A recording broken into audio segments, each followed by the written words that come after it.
on Get Up on ESPN, and our next game is called Are You Convinced? Hawk, coming off of this weekend, a lot of people asking this question. Are you convinced Jordan Love is an elite quarterback?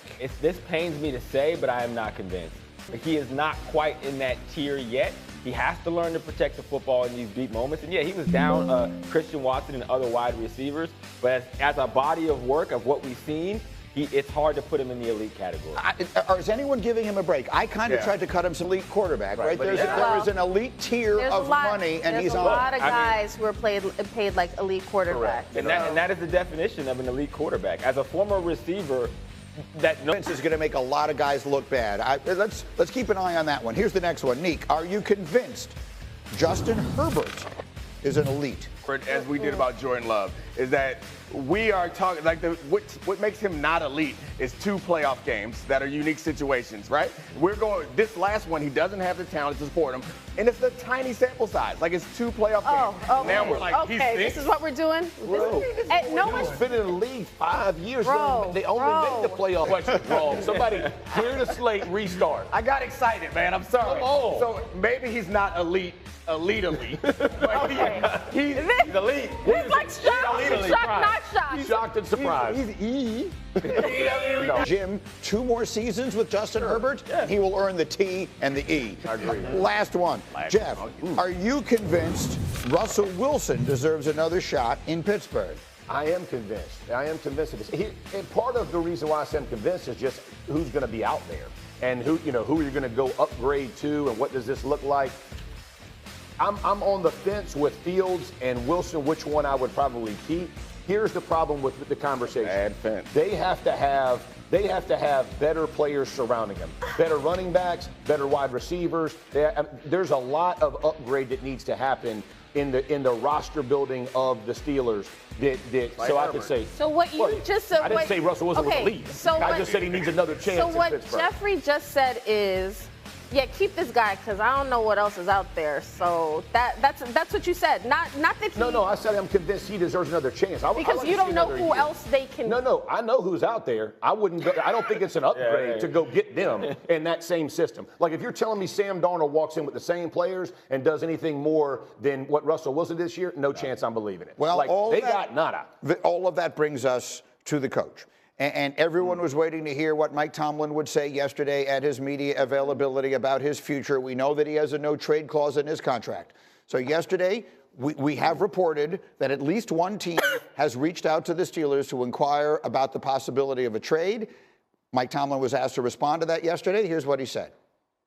I have no response to that. I understand the nature of what it is that we do, the attention and criticism that comes with it. As a matter of fact, I embrace it. To be quite honest with you, I enjoy the urgency that comes with what I do and what we do. I don't make excuses for failure. I own it. Mike, at least one team has reached out to inquire about your availability, understanding that you have a no-trade clause in your contract. What's your message to any team that may reach out to the Steelers to gauge interest or availability in your services? I have no message. Save your time. Okay. That's what you tell people when you don't want them bothering you. Just save your time. So to be clear, insider extraordinaire Kimberly Martin, we should cross off the list of things that might happen this offseason, the possibility of Mike Tomlin getting traded to another team. Because if Mike Tomlin were to go somewhere else, it's because Mike Tomlin wants to leave. And that did not sound like a man who wants to leave. I think, I think how the fans feel about him is a completely different conversation than how he is viewed internally. And unfortunately, year after year, his players at the end of the season always come to bat for him and say, Tomlin, we love him, he should stay. The problem is because the players don't show up in these games, they lose games, and then we're looking at Mike Tomlin wondering what's going on. Listen, Mike Tomlin doesn't want to go anywhere, but he has to change what the standard is, because what we're seeing is not the standard. I understand the Russell Wilson question and Justin Fields, but they can't do bare minimum at quarterback. And the problem is this team always finishes, like they're almost too good to get a quarterback and not bad, you know what I mean? Like not bad enough to get one of the top ones. And that QB purgatory has killed them. Which means, Hawk, you said in our meeting this morning, what do you think he should want? I think if I'm Mike Tomlin, I would want to leave this situation. Not because the Steelers isn't an incredible organization or the Rooneys aren't the best ownership group in the league. Those things are true. Also true, Mike Tomlin is an incredible coach. He is too good of a coach to be put in the position where you typically get one of the top quarterbacks. In the AFC, if you don't have Josh Allen, Lamar Jackson, Patrick Mahomes, or Joe Burrow, it's going to be tough sledding with the team that you have. Can you win it with a caliber of quarterback, mid-tier like Russell Wilson, Sam Darnold? Yes, but to your point, Jeff, you need a big dog at running back. You need a bona fide #1 receiver, and not the collection of players that they have right now. Offensively. Agreed. So, I mean, Mike Tomlin's been there long enough to help shape that. So, like, I'm not one advocating for Mike Tomlin to get fired, but we also can't sit here and pretend like he doesn't deserve the criticism, and he said he going to embrace it. So I'm going to give him something to hug. On 4th down, go for it. Right. Like, you have to upload or you have to change the software that you're operating with when you look at the team that you have. You cannot go out there and coach this team like you have a dominant defense or like you have an offense that's going to score, especially when you're outmatched. He's coaching these games game, and maybe you get blown out in that game, but that's the only way you have a chance to win. You got to go for it on 4th and inches when you're backed up in your own territory. You got to take chances. They ran a couple trick plays. You got to do that. You got to blitz. You got to be aggressive. You can't approach this game as if you're coaching the old school Steelers because you're not. Your point is well taken. Think about Dan Quinn this past week with the Commanders.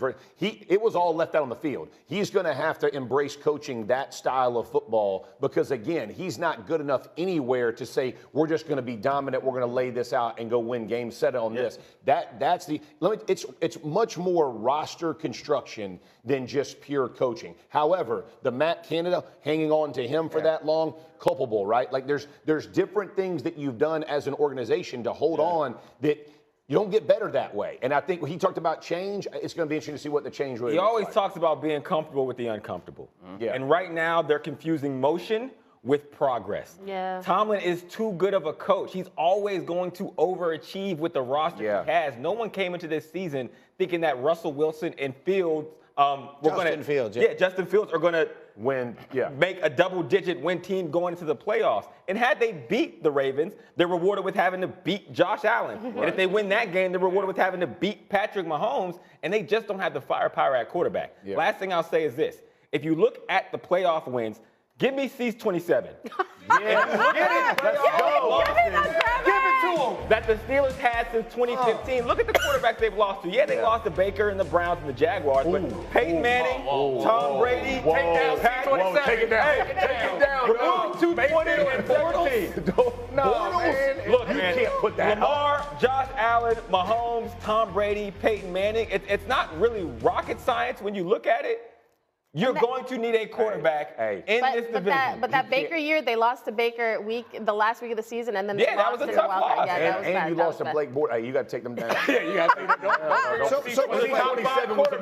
But let's try and put a ribbon on the cover. What are we saying? Are we saying that Mike Tomlin has overachieved, or are we saying that Mike Tomlin deserves some of the blame for the standard? Because it's not a failure. They haven't failed. You make the playoffs every year. That's not a failure, but for the diminishment of the standard, if you will. Yes, and you know how we talked earlier about Jerry Jones has to change?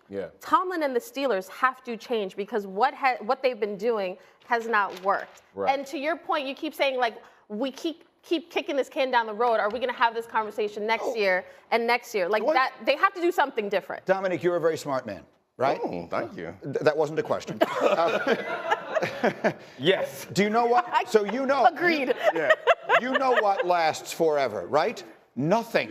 Nothing lasts forever. 18 years is a very long time, even by Steeler standards. So the reality is sometimes change for change's sake, homeostasis, the more things change, the more they stay, all those things, sometimes change for change's sake is good for everyone. I'm fine with that. I've come around to accept that it might be possible that the Steelers should move on from Mike Tomlin. I don't agree with it, but it's fine. But what you have to understand, Steelers fans and Steelers ownership, is it's going to get worse before it gets better. Yeah. And Mike Tomlin is a coveted coach. Mike Tomlin is going to go somewhere else and hoist the Lombardi, and you are going to go through a couple of coaches before you find the right one. So, like, maybe this is the right thing, and maybe you have to go through that before you go to the other side. But prepare yourself for getting your butt kicked. But they've gotten it right every time they've done this since the 60s. Right. They hired Chuck Noll, then they hired Bill Cowher, then they hired Mike Tomlin. They haven't hired anybody else in the last almost 60 years. And at no point was it because they were feeling fan pressure. So, like, right now. Well, they're not going to fire him. Yeah. They're not going to fire him. If he's going to go, it's because he. he's going to decide that he needs a fresh start. All right, we'll come back. We have so much to do. What a morning we got working. Coming up.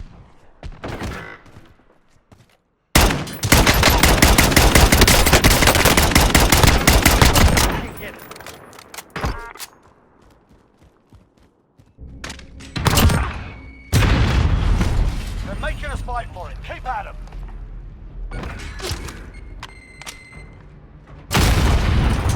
Oh. Oh.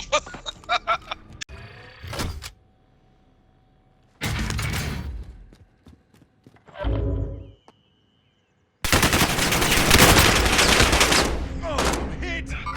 Hostiles in the area. Yeah. I've got you.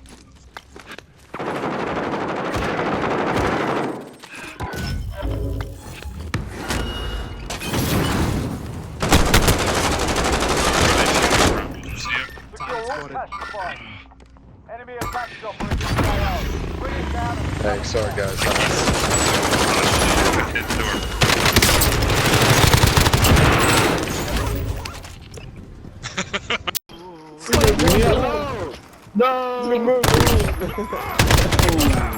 Leave. And they'll try again, 2nd and 10. They'll fake the handoff. Now Smith. And he's taken down. This will be a Brown sack.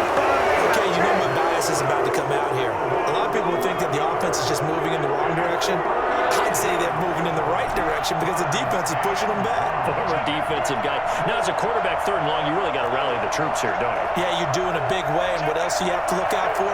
More pressure coming at you because it seems to be working pretty well. 3rd and long, it's Smith escaping the pressure right. Slings this deep. This is caught inside the 15. And he takes it in. Touchdown, Washington.